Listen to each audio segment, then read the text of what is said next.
25 साल पुरानी बात है। 1998 में राजस्थान के जोधपुर में हम साथ साथ हैं फिल्म की शूटिंग चल रही थी। 1 और 2 अक्टूबर की रात को इस घने जंगल में अचानक एक बिना छत वाली जीप रुकती है। इसमें हम साथ साथ हैं मूवी के एक्टर्स मौजूद हैं। ड्राइवर सीट पर सलमान खान, साइड में सैफ अली खान, पीछे वाली सीट पे तीनों एक्ट्रेसेस तब्बू, सोनाली बेंद्रे और नीलम कोठारी। कथित आरोप है कि सलमान खान ने जोधपुर के कंकानी गाँव के इस जंगल में 2 ब्लैक बक्स यानी कि काले हिरणों का शिकार किया और इसका परिणाम ये हुआ कि जीवन का टारगेट क्या है तुम्हारे? लक्ष्य तो सर सलमान खान मारना जी, और कोई लक्ष्य नहीं है। आज 3D एनिमेशन की मदद से समझो कि जो सलमान खान 5 साल पहले ब्लैक बक पोचिंग केस की सफाई कुछ ऐसे देते थे। अब मैं चाहता हूं कि आज जनता के सामने एक बार ये बताएं कि आखिर किस्सा क्या था, हुआ। इस केस को लड़ेंगे मेरिट पर कोर्ट में और जीतेंगे कोर्ट में, क्योंकि सर केस ही नहीं है।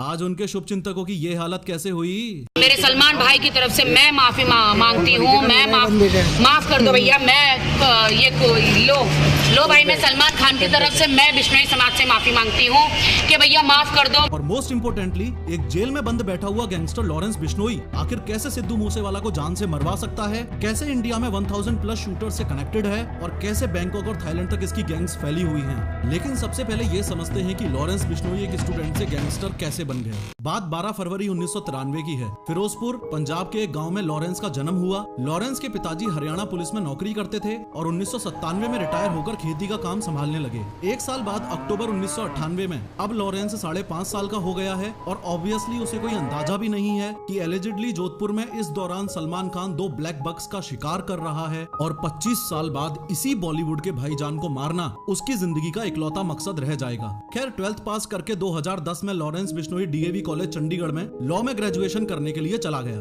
रिपोर्ट्स ये भी कहती हैं कि 10वीं में लॉरेंस बिश्नोई एक लड़की को काफी पसंद करता था और 12th पास करते करते ये एक रिलेशनशिप में आ चुके थे। डीएवी कॉलेज चंडीगढ़ में लॉरेंस बिश्नोई ने अकेले नहीं बल्कि अपनी गर्लफ्रेंड के साथ ही एडमिशन लिया था आगे की पढ़ाई के लिए। कॉलेज में काफी पॉपुलर होने की वजह से लॉरेंस ने स्टूडेंट सिलेक्शन में खड़ा होने का डिसीजन लिया और अपनी party student organisation of Punjab university यानी सोपू बनाई। इलेक्शन के दौरान लॉरेंस की मुलाकात हुई गोल्डी ब्रार से। ये वही गोल्डी ब्रार है जिसने सिद्धू मूसेवाला को मारने की जिम्मेदारी ली थी और पुलिस के अनुसार फिलहाल कनाडा में बैठे बैठे ही इंडिया में अपनी गैंग्स रन करता है। खैर काफी मेहनत के बाद भी लॉरेंस बिश्नोई ये इलेक्शंस हार गया और चूंकि अपोजिशन पार्टीज के बंदों के साथ उसकी दुश्मनी चलती ही रहती थी इसलिए उसने एक गन खरीद ली।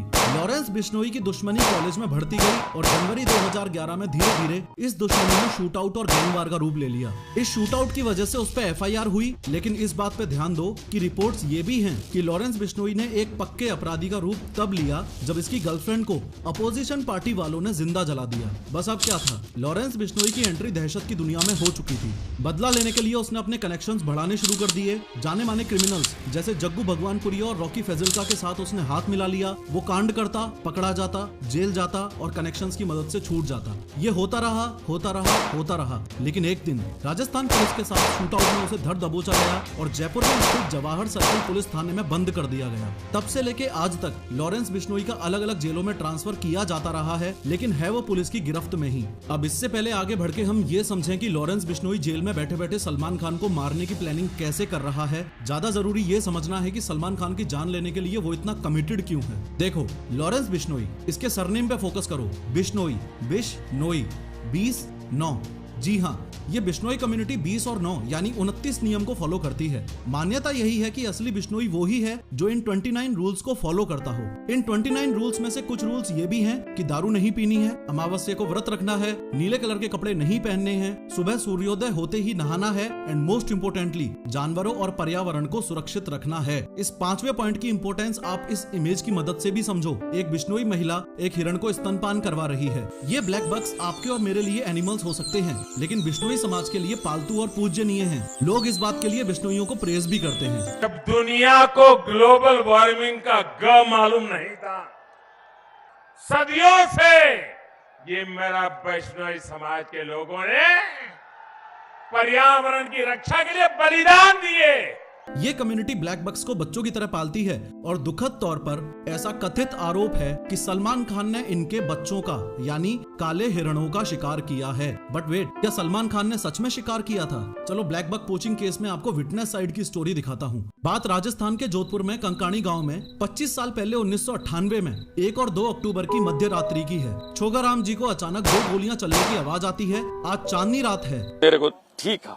आपने सबको कोर्ट में पहचाना? लाइट में देखा था आपने? हाँ, लाइट में देखा। तो ये लाइट आज चांदनी रात थी। चांदनी रात थी। चांदनी रात थी। गोलियों की आवाज सुनकर छोगाराम जी बाकी लोगों को लेके लाठी डंडों के साथ मौकाए वारदात की जगह पर दौड़ के पहुंचे। वहां पहुंचते ही उन्हें जिप्सी दिखाई दी जिसमें 7 लोग बैठे हुए थे। मौके पे पहुंचते ही जैसे ही गांव वालों को वहां मरे हुए हिरण दिखाई दिए तो उन्हें इस बात का अंदाजा हो चुका था कि इन जिप्सी वालों ने इनका शिकार किया है। गुस्से में आके गाँव वालों ने लाठी डंडे बरसाने शुरू किए तो जिप्सी में बैठी लेडीज चिल्लाने लगी और ड्राइवर ने चिल्ला के उनको चुप करवाया। कुछ एलिजेड रिपोर्ट्स इतनी प्रिसाइज भी हैं कि तब्बू चिल्ला रही थी और सलमान खान उनको चुप रहने के लिए बोल रहे थे।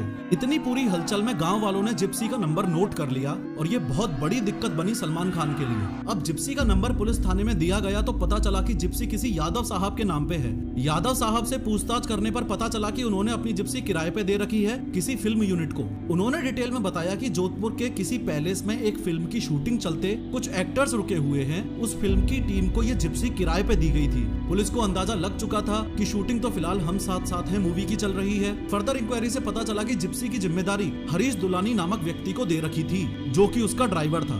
इस हरीश दुलानी को अच्छे से देख लो, ये इस कहानी का मोस्ट इम्पोर्टेंट कैरेक्टर है। इसने ही सबकी धोती खोली थी। सारे राज कोर्ट के सामने इसने ही बताए थे। इसने ये भी बताया था कि सिर्फ 1 और 2 अक्टूबर को ही नहीं, उससे पहले सितंबर 1998 के लास्ट वीक में भी सलमान खान ने 2 बार हिरणों का शिकार किया था। दुख की बात तो ये है कि फिलहाल इसकी हालत ये है। क्या आपने देखा था? क्या आपको लगा कि सलमान ने शिकार किया था? आपने क्या वो बोला था अपने कोर्ट में? नहीं, मैंने जो बोलना था मैंने कोर्ट में बोल दिया। मैं इस बारे में अब मैं टिप्पणी करने में मेरी हिम्मत नहीं है।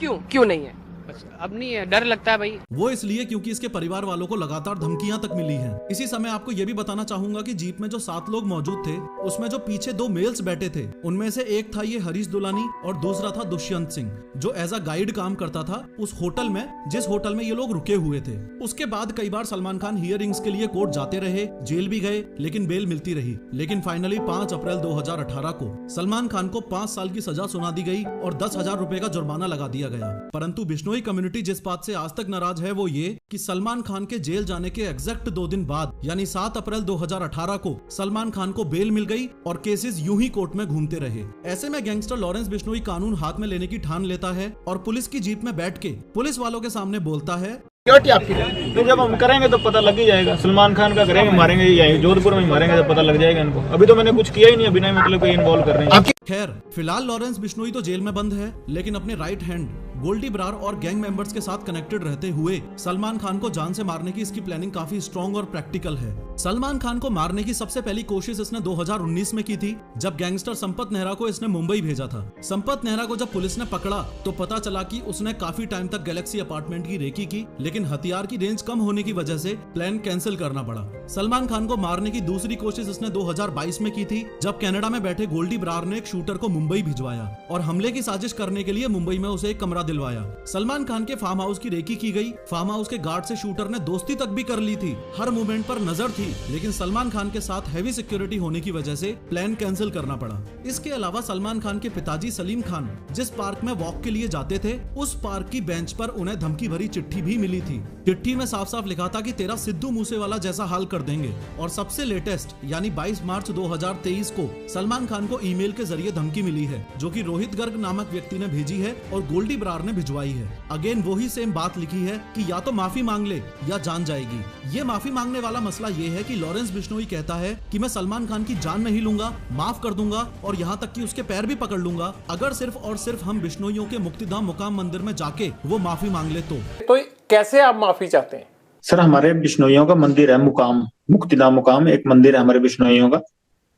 बस वहां जाके हमारे मंदिर में जाके माफी मांग ले। देखो ये है वो मुक्तिधाम मुकाम मंदिर जो कि राजस्थान में बीकानेर जोधपुर स्टेट हाईवे के पास स्थित है। खैर धमकियां मिलने के बाद गवर्नमेंट की तरफ से सलमान खान को Y+ सिक्योरिटी दे दी गई है। आर्म्स लाइसेंस के अंडर एक पर्सनल रिवॉल्वर उनके पास है और निसान की हाई सिक्योरिटी बुलेट प्रूफ गाड़ी पर अपग्रेड कर लिया गया है। Y+ सिक्योरिटी का मीनिंग है कि इसमें 11 सिक्योरिटी पर्सनल इन्वॉल्व होंगे, जिसमें से 2 PSOs यानी personal security officers rotational basis पे हर वक्त आसपास रहेंगे और 1 या 2 NSG कमांडोज भी रहेंगे।